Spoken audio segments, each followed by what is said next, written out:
Ay, ay, ay, ay, ay. Winston, what is your deal, son?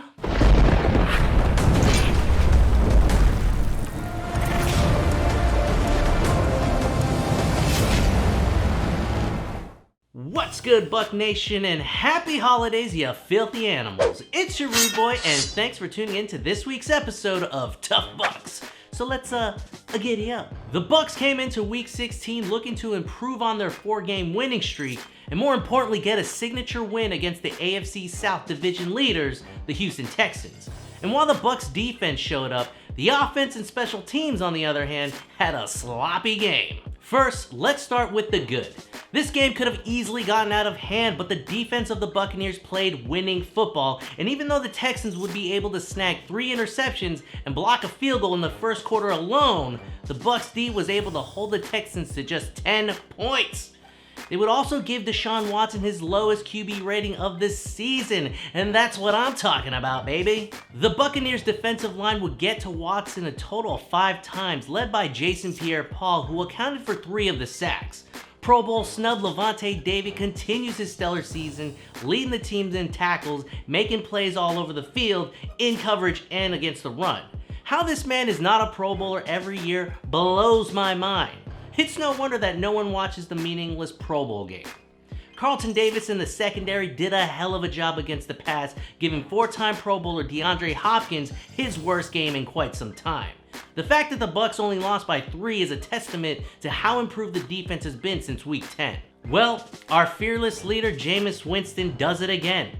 Puts us in a hole and crawls his way back for a chance to win. I'm not a fan of that side of Winston. Overall, he had a terrible game, adding 3 more interceptions to his total and overthrowing receivers on several occasions. He didn't get any help either, as Peyton Barber would lose a fumble, Matt Gay's first field goal attempt was blocked, and both tight ends O.J. Howard and Cameron Brate had costly drops.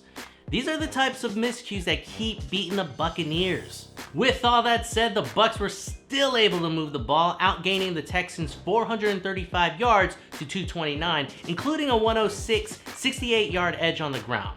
Ronald Jones had a good game and had himself a nice 49-yard carry, but was unable to convert on 2 third-down-and-1 attempts.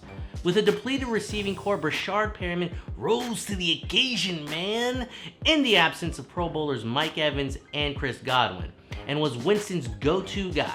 Frankly, he was the only efficient player on the offense, making several nice grabs. The Buccaneers didn't get help from the officials either.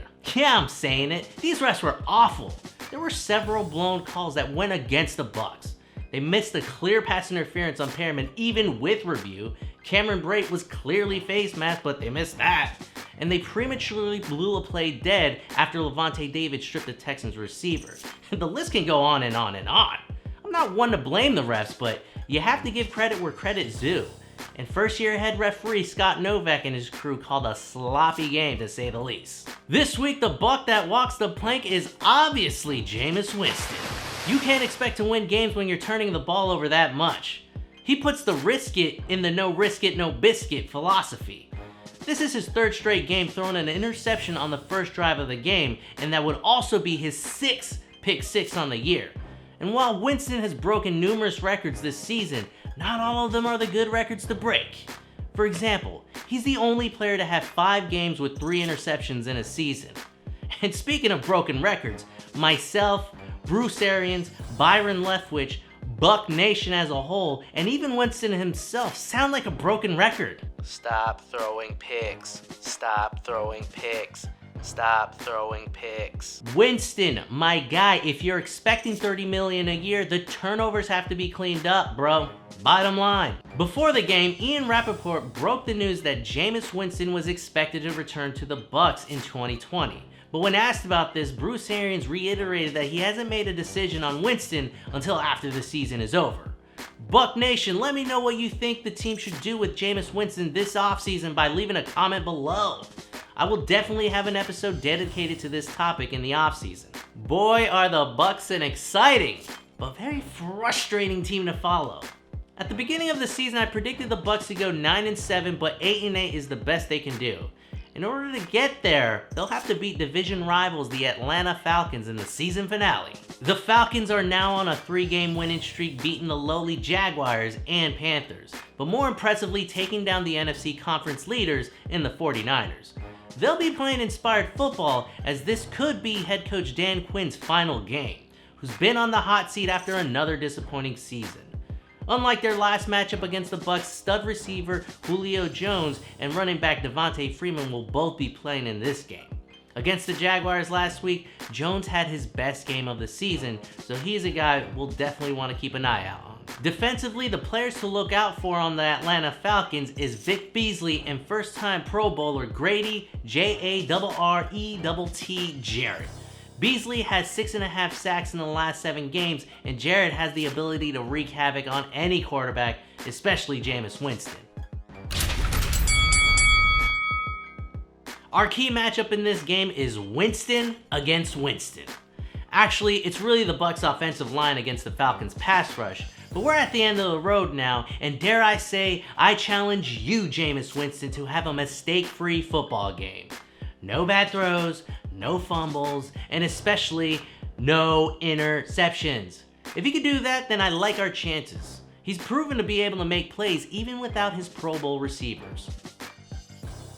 The Buccaneers have a slew of injuries, but really the only question marks is Bo Allen and Chris Godwin, but I highly doubt that Chris Godwin's going to play in this game. Last week I said the Bucs would win outright, but they pushed on the 3 points and I whiffed on the over, bringing my pathetic season total to 11, 17, and 2. This week there is no spread and it's a straight up pick'em. The Atlanta Falcons are 5-2 in the last 7 games, and so are the Buccaneers. However, the Falcons are a lot healthier than the Bucs. In order for the Buccaneers to win, it's imperative that the defense plays the way they did against the Texans. I'm not too worried about Devontae Freeman because the Bucs defense has proven to be the best team against the run, no matter who is in the backfield. But if they can hold Julio Jones in check like they did DeAndre Hopkins, then I like the chances. I'm picking the Bucs to end the season on a high note with a win and a 500 record. The over-under for this game is set at 47.5 points. The Buccaneers have hit the over 11 out of the 16 games this season, but struggled last week to score points for obvious reasons. The defense did a good job holding an explosive Texans team to just 23 points when it could have been a lot more. I think we'll see the same kind of results in this game. I could be wrong, but I'm going to take the under on this one. And that's our Week 17 preview of the Atlanta Falcons versus the Tampa Bay Buccaneers. Let me know who you think will win this game by leaving a comment below. Like and subscribe, and if you're a real tough buck, then click that bell icon so that you get real-time notifications on when new videos drop. So until next time, Buck Nation, happy holidays and keep firing them cannons.